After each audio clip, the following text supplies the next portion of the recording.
আশা করি সকলে ভালো আছেন। সর্বপ্রথম বলবো, এই ভিডিওটা যারা দেখবেন, যখনই দেখবেন, সকলের কাছে আবেদন, জনস্বার্থে, দেশের স্বার্থে এই ভিডিওটি অবশ্যই শেয়ার করবেন, মানুষের কাছে পৌঁছে দেবেন। কারণ আজকে যে কথা বলবো, দেশ নিয়ে, ভারতের গণতন্ত্র নিয়ে, ভারতের বর্তমান অবস্থা নিয়ে কথা বলবো। আজকে ভারতবর্ষের কি পরিস্থিতি, কি অবস্থা, কি হাল, তার একটাই কারণ হলো ভারতবর্ষের কেন্দ্রে যে সরকার বসে আছে, মাননীয় প্রধানমন্ত্রী এবং মাননীয় স্বরাষ্ট্রমন্ত্রী, যারা গুজরাটের মুখ্যমন্ত্রী ছিলেন নরেন্দ্র মোদী দামোদর দাস, আর আজকে যিনি ভারতের স্বরাষ্ট্রমন্ত্রী অমিত শাহ, তিনি ছিলেন সেই রাজ্যের স্বরাষ্ট্রমন্ত্রী।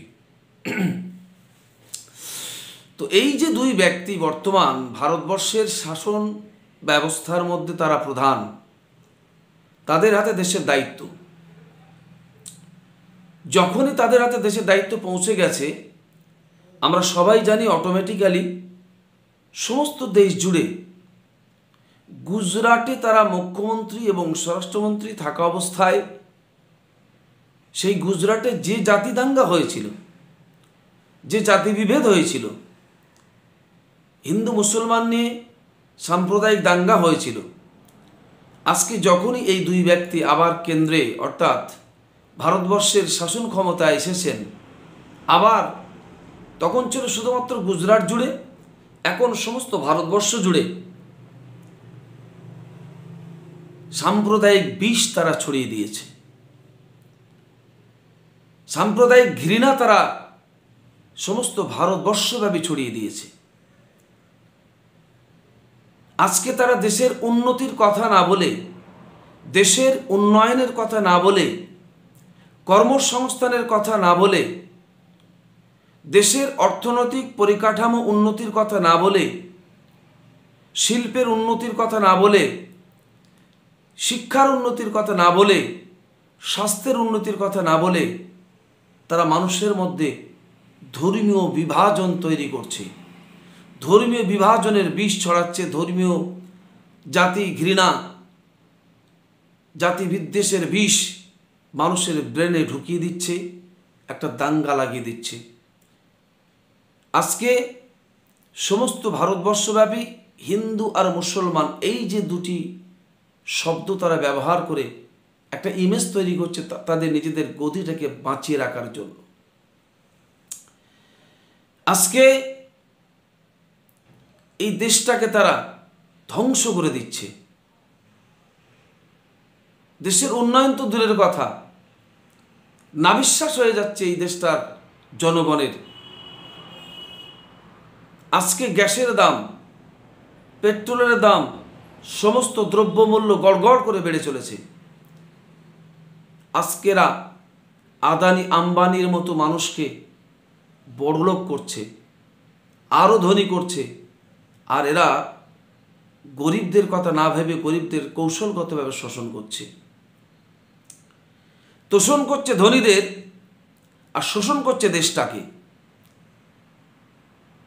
আজকের এই দুই ব্যক্তি সমস্ত দেশে জনগণের মধ্যে বিভেদ সৃষ্টি করে দিয়ে বিভিন্ন রকম কাগজপত্র তৈরি করার নানান রকমভাবে কৌশল খেলে জনগণকে ব্যস্ত রেখেছে, নানান রকম সমস্যার মধ্যে নিমজ্জিত করে দিয়ে। আর এই দুই ব্যক্তি নিজেদের আখের গোছাতে বিভিন্ন রকমভাবে টাকা লুট করার একটা প্ল্যান পরিকল্পনাটা করে চলেছে আদানি আম্বানিকে মাথায় রেখে। তাই আমাদের ভারতের আমরা যারা জনগণ, আমাদের সচেতন থাকতে হবে, অত্যন্ত সাবধান থাকতে হবে, সজাগ থাকতে হবে। সমস্ত জাত পাত ধর্ম বর্ণ নির্বিশেষে সকলের কাছে আমি আবেদন করব, দেশের উন্নয়নের কথা ভাবুন, দেশের উন্নতির কথা ভাবুন, কর্মসংস্থানের কথা ভাবুন। একটা কথা বলি, ধর্ম ধর্মের জায়গায় থাক, ধর্ম থাক মন্দিরে, ধর্ম থাক মসজিদে, ধর্ম থাক গুরুদ্বারে, ধর্ম থাক গির্জায়, ধর্ম থাক মানুষের অন্তরে।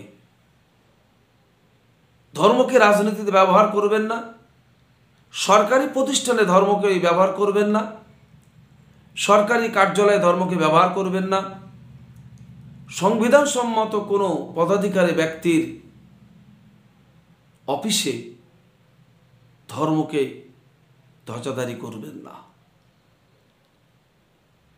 আজকের এই ধর্মটাকে সামনে রেখে, মানে ধর্মের ধ্বজাকে সামনে রেখে আমরা দেখতে পাচ্ছি বিভিন্ন পদাধিকারী তারা নানান রকম মন্তব্য করছে, নানান রকম ভাষণ দিচ্ছে, বিদ্বেষমূলক ভাষণ দিচ্ছে। বিচার ব্যবস্থার মধ্যেও পক্ষপাতিত্ব ঢুকে গেছে, তোষণ ঢুকে গেছে। এইভাবে যদি বিচার ব্যবস্থা বিকৃতি হয়ে যায়, সাংবিধানিক পদগুলি বিকৃত হয়ে যায়, সরকারি কার্যালয়গুলো বিকৃত হয়ে যায়, নির্দিষ্ট ধর্মপক্ষ অবলম্বন করে, তাহলে অবশ্যই ভারতের গণতন্ত্র ধ্বংস হয়ে গিয়েছে। অবশ্যই ভারতের গণতন্ত্র ধ্বংস হয়ে গিয়েছে, সংবিধান অবশ্যই অবমানিত হচ্ছে। আর আমরা যারা ভারতের নাগরিক, আমাদের দায়িত্ব কর্তব্য সংবিধানকে রক্ষা করা, গণতন্ত্রকে রক্ষা করা, এই দেশকে রক্ষা করা, এই দেশকে বাঁচানো, ভারতকে বাঁচানো আমাদের কাজ, আমাদের দায়িত্ব। আমরা ভারতের সন্তান, ভারতের সম্মান আমাদের রক্ষা করতে হবে। কারণ 1947 সালের পর থেকে এদেশে আমরা সমস্ত জাতির মানুষ, সমস্ত ধর্মের মানুষ একসঙ্গে দীর্ঘদিন ধরে বসবাস করছি, একসঙ্গে আমরা চলছি। আর সেইভাবে এই সংবিধানটা বানানো হয়েছে, তৈরি হয়েছে। এখন নূতন করে কেউ যদি মনে করে এই সংবিধানকে ধ্বংস করবে, তাহলে ভাবতে হবে এরা দেশের শত্রু, এরা দেশের শত্রু। আর যারা দেশের শত্রু হয় তারা দেশের কখনো মঙ্গল চায় না। তাই সমস্ত জনগণের কাছে আমার আহ্বান, আপনারা সজাগ হন, সচেতন হন। আর এই শত্রুদেরকে দেখুন কিভাবে এদেরকে দমন করা যায়। আমরা চাই একটা সুষ্ঠু সুন্দর ভারত, সম্প্রীতির ভারত, ঐক্যের ভারত, উন্নয়নশীল ভারত, প্রগতিশীল ভারত। আমরা এই ভারতবর্ষকে চাই। আমরা ওই ভারতবর্ষ দেখতে চাই না যার মধ্যে জাতিবিদ্বেষ থাকবে, ঘৃণা থাকবে, দাঙ্গা থাকবে, অবিচার থাকবে, অন্যায় থাকবে, অত্যাচার থাকবে, হত্যা থাকবে, জাতপাতের নামে বিভেদ থাকবে, উঁচু নিচু জাতের বিচার করা হবে, ছোট জাত বড় জাত বিচার করা হবে। আমরা এই ভারতবর্ষ দেখতে চাই না। আমরা চাই ওই ভারতবর্ষ, যে ভারতবর্ষের সংবিধান সমস্ত মানুষকে মানুষের চোখে দেখার মতো আইন রেখেছে, সমস্ত জাতিকে সম্মান দিয়েছে, সমস্ত ধর্মের মানুষকে তার ধর্ম পালন করার অধিকার দিয়েছে, সাম্যের বার্তা দিয়েছে, ঐক্যের বার্তা দিয়েছে, মৌলিক অধিকার দিয়েছে। আর তার বলে একটা সুন্দর ভারতবর্ষ এতদিন চলছিল। আমরা ওই ভারতবর্ষ চাই যে ভারতবর্ষ পূর্বে ছিল। একটা সুন্দর সংবিধান রয়েছে, সেই সংবিধান সম্মত ভারতবর্ষ আমরা চাই। তাই সকলে সজাগ হন, সচেতন হন।